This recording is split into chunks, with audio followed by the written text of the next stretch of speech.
we are moving on from looking at the mathematical model to how it's solved by the tool using a numerical solution procedure.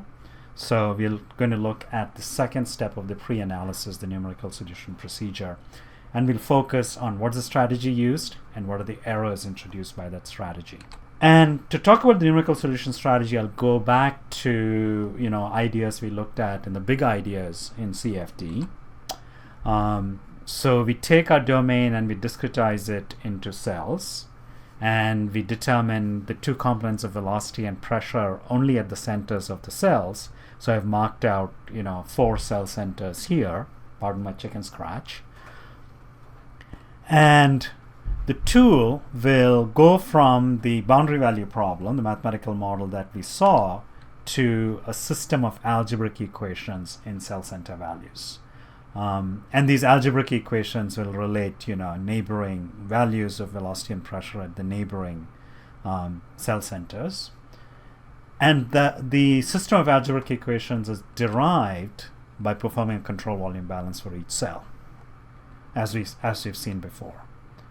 And once it has a system of algebraic equations, it'll invert it and determine the cell center values of the velocity and pressure.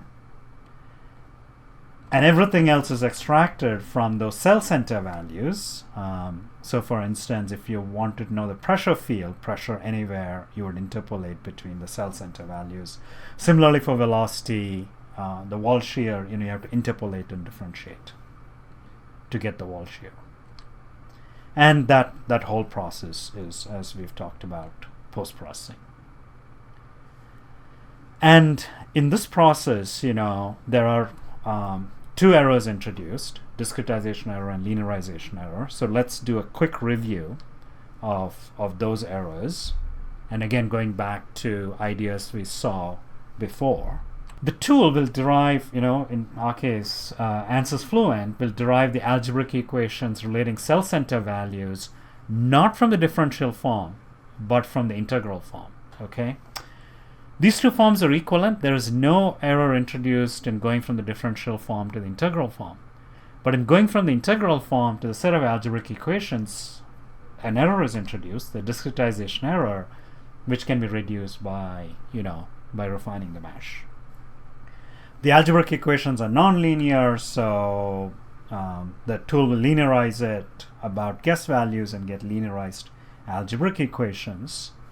And in the process, a linearization error is introduced, which is reduced by solving iteratively. So the tool will solve iteratively, updating the guess after each iteration. And when the imbalances of mass and momentum fall below a tolerance, you can ask it to stop the iterations.